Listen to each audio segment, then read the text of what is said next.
Hi guys, Mrs. Tremblay here with the world according to Humphrey. I'm going to read chapter 13, Thanks, but no thanks. Since Mrs. Brisbane didn't say a word to me on the drive home, I had time to reflect on the last few months. I had not had a bad experience with any of the families I had visited. In fact, they had all been gracious and welcoming, except Miranda's dog, Clem, but I knew how to handle him. In return, I'd lent that helping paw here and there. After all, you can learn a lot about yourself by getting to know another species. I was overdue for trouble, and I was likely to get it at Brisbane's House of Horrors.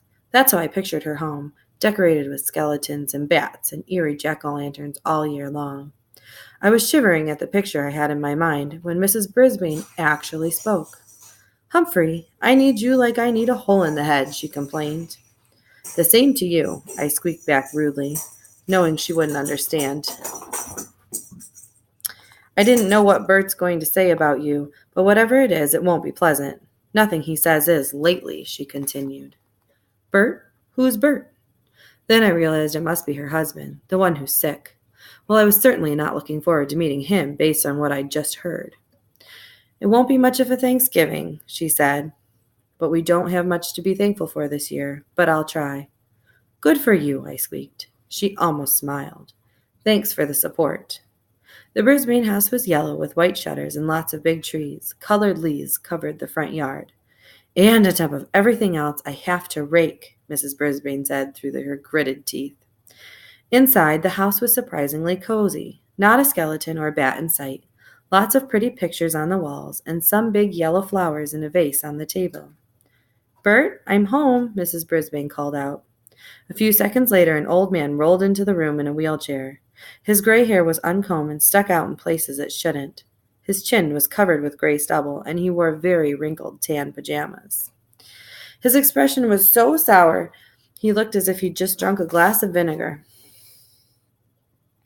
Mrs. Brisbane set my cage low on the coffee table. "We have a guest for the weekend." I could tell she was trying to sound cheery. "His name is Humphrey." Mr. Brisbane sneered. "This is unacceptable. For the little pay you get, the school can't force you to spend your weekend babysitting a rat." I bit my tongue to keep from saying something unsqueakably bad. "They're not forcing me," argued Mrs. Brisbane. "It's just that no one else could do it. Let's not make a mountain out of a molehill." Pardon me, but I resented being called a molehill almost as much as being called a rat. Mrs. Brisbane quickly changed the subject. "I thought you were going to get dressed today." "Why should I? I'm not going to see anybody," Bert Brisbane growled, "except you and the rat." Mrs. Brisbane got up and walked out of the room without saying another word. Boy, nobody in room 26 could get away with talking to Mrs. Brisbane like that.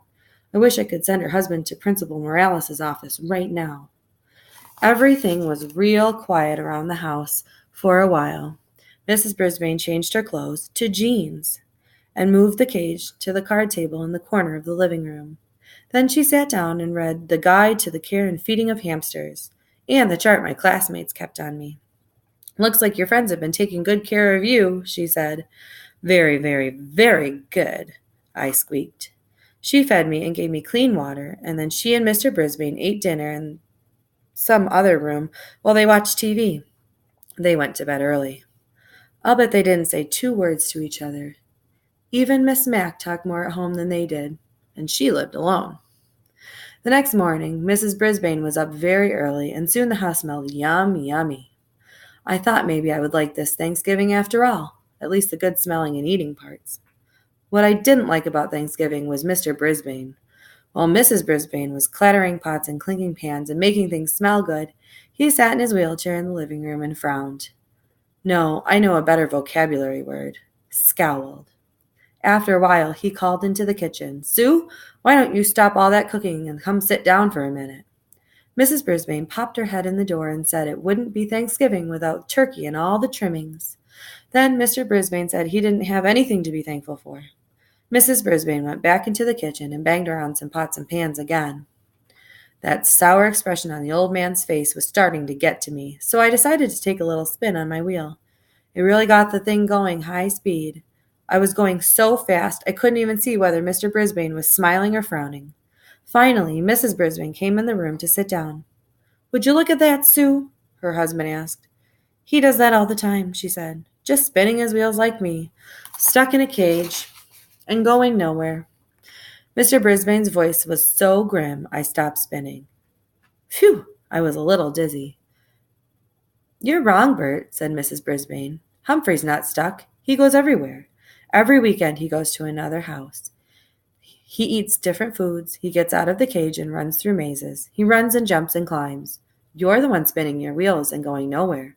You're stuck in a cage, but it's a cage you made." Well, you could have knocked me over with a feather when I heard Mrs. Brisbane talk that way. Mr. Brisbane was surprised too. "Do you think I wanted that car to hit me? Do you think that was my choice?" he asked. "Of course not, Bert. I'm so grateful you lived through it. That's the point. You're alive, but you sure don't act like it."